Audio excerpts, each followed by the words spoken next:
What is up, everyone? Welcome back to Mildly Awful, and today we're doing a review of Evangelion Unit 1.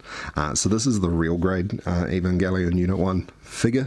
This is something that I've kind of wanted ever since I saw them being available for pre-order last year, but I've only managed to pick it up about 2 months after release, when I was really lucky to have money on hand, and they had it available at Hobbyco. So I very quickly jumped onto their website and picked up this particular one. It is not the one with the base unit stand or the AT field, unfortunately. Those were already out of stock. They sold out basically immediately. If I can get my hands on one further down the line, I would like to do so, but I do plan on getting the Unit 0 and Unit 2 when they become available. So I think they're already up for pre-order, so I should probably put some money down on those. Anyway, moving on. Today's review and time lapse is obviously of this real grade. So let's pop it open, take a quick peek at the runners inside, and see what we've got in store. So I've got a book here, and obviously some pre-sale stuff.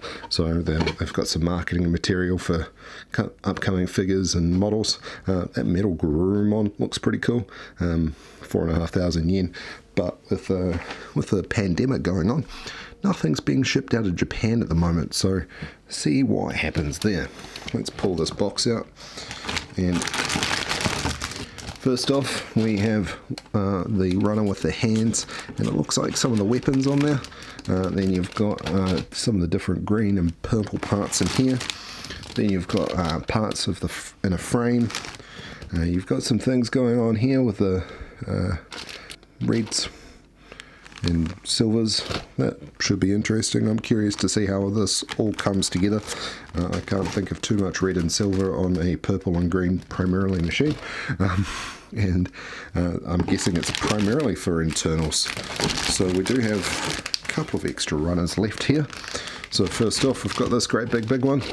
So I'm guessing some of those silver parts for like umbilical cord and stuff like that. So we've got a great big piece of lead here, but I've got nothing to attach the umbilical cord into. So that's a bit strange. But there are a few parts that I can use that for, so that's fine. And then we've got this part here, which is, I believe, from the Mecha Gaikotsu review, is the upper arm. I've got the horn and something else going on in there. So got a few different bits and pieces going on in here. Real grades do tend to take me almost as long as most master grades do.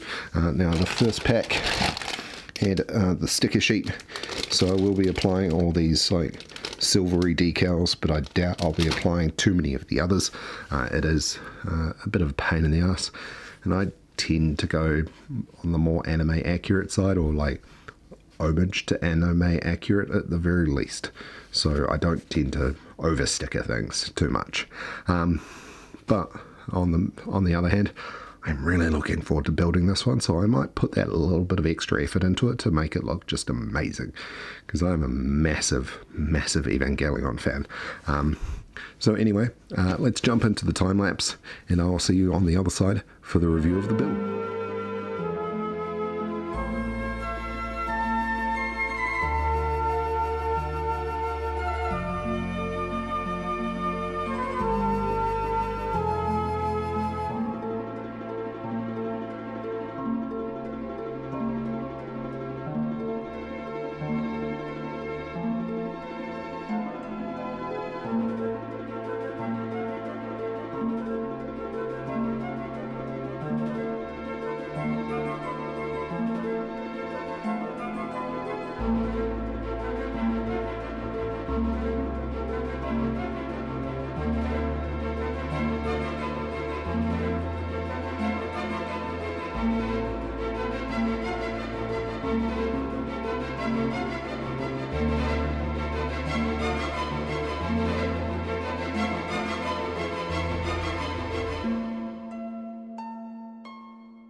All right, welcome back. Thanks for watching and sticking into the video this far. This is the Evangelion Unit 1 Real Grade Kit. Now I've kind of left it in this starting sprinting pose from the second movie, or from the episode where the three pilots go and catch the angel that drops itself out of the sky like a gigantic bomb, which is one of my favorite sequences, especially in the second rebuild movie. That sequence is amazing and the music is incredible. But yeah, anyway, I digress. I can rave way too much about this TV series. Do apologize. I'll try to stop myself from ranting too much about it. Now, first off, obviously the articulation is amazing. You're not going to get a Gundam that can do that kind of thing and like be put into a starter running pose. It's basically not possible. I'm not even going to try on most of my Gundams. There's a couple that might be able to do it, like the New Gundam Real Grade, maybe the Moon Gundam High Grade, possibly like the Dynamis Master Grade or the Barbatos Master Grade. But I'm not willing to try because I've got them in poses that I like and I don't want to move them out of them.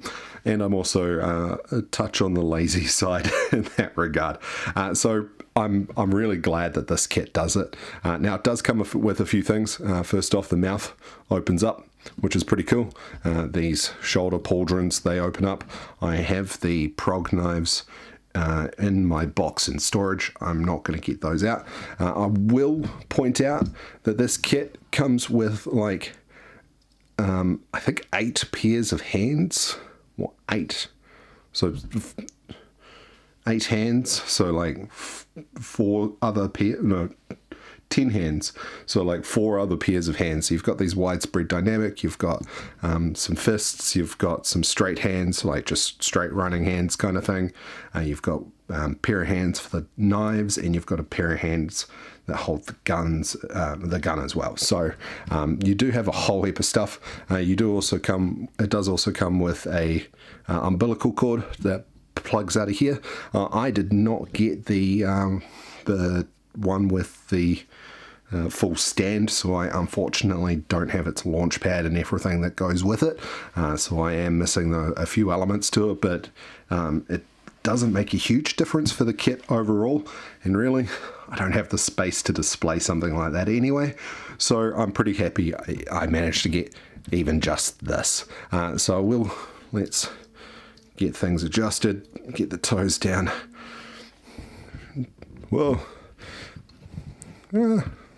He's really tall, so let's get him standing. Oh, the hip joints are quite loose for some reason. Push those legs back in. I pushed the legs out so they were a bit loose. Let's see if I can get this guy standing. Put his arms down. There we go. Oh, this is not the most stable of stands for him, so it is a little bit on the awkward side. Let's move the camera back, tilt things up so you can get a better view of him. So overall, he's really, really goddamn cool, and I absolutely love him. Just as a bit of a size perspective, here's a GM Command 1144, so these are both the same scale, kind of. Like, real grades aren't. Well, this particular real grade, I don't remember actually reading on it that it's 144, so it might be slightly out of scale, but if memory serves, Evangelion are meant to be somewhere around the 50 to 60 meter height, whereas most mobile suits are somewhere between the 18 to 20. And then you've got it up next to a 1100 Master Grade Gym Sniper. So overall, he comes in at about the same size as most Master Grades. So that's pretty big. It's pretty big. The detail on this kit is absolutely amazing as well. The color separation is incredible. The only stickers I've used, knocking the camera here. So the only stickers I've used, you can kind of make them out. The light is reflecting off a couple of little silvery parts in the crotch here. You could probably see some on the back as well. No, it's hidden by the armor plates. So a lot of the silver stickers that you typically get with a real grade are hidden by the armor plates that that you put on, but some of them aren't, obviously, like the crotch parts here. But it's just an incredible amount of detail. The just real subtle shape of the plastic to imitate the shape of muscles and things like that. It's just absolutely amazing. So this kit is great. Not only is it super articulate, it's super stable, it's a rock solid build, nothing falls off. I do have a little bit of trouble with getting it to pose, but that's mainly because I want it just in the one pose, so I haven't played with it a huge amount, so I don't know its balance points, and because it leans forward slightly and things like that, it does have a weird weight distribution in comparison to most Gundams. And it's got tiny feet, like really, really tiny feet. Like these feet are the size of what you'd expect on like a Figma or a Figurize, not on an actual figure that has like weird weight distribution on the shoulders and torso and head. You'd hope it would have feet slightly more size like a Gundam's, but then it would start looking kind of disproportionate and clown-toony. So the whole thing is absolutely beautifully done and beautifully made. I have of course, as per normal, just snapped it together using the one snip method. I did try to do double snips in some areas and things like that, just to kind of keep it tidy, because I wanted to take a little bit more time and care with this one, but it's still not the cleanest of builds. If you want advice on clean building, don't come to me. I am the mildly awful channel after all, not the amazingly great channel. So yeah, you get what you get. But this kit's amazing. I absolutely love it to pieces. I will probably take it apart one day, file everything down, remove all the seam lines and all that good stuff. But that is a project for another day. And if I do get around to doing that, I'll make sure to record it so you can all see me fail at it. But anyway, thanks very much for watching. For the 0 of you that have gotten this far into the video, please like, subscribe, share with your friends, discuss me, diss me. I don't care. Do whatever. As long as word gets out and more people subscribe, that'd be great. I recently hit 40 subscribers, which was pretty exciting.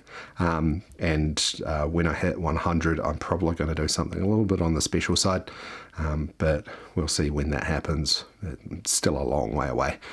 Anyway, thank you very much for watching and subscribing and liking my videos and continuing to listen to me ranting when there doesn't really seem to be a huge amount of point to it. Oh, there goes my alarm. Stop. I will see you in the next video.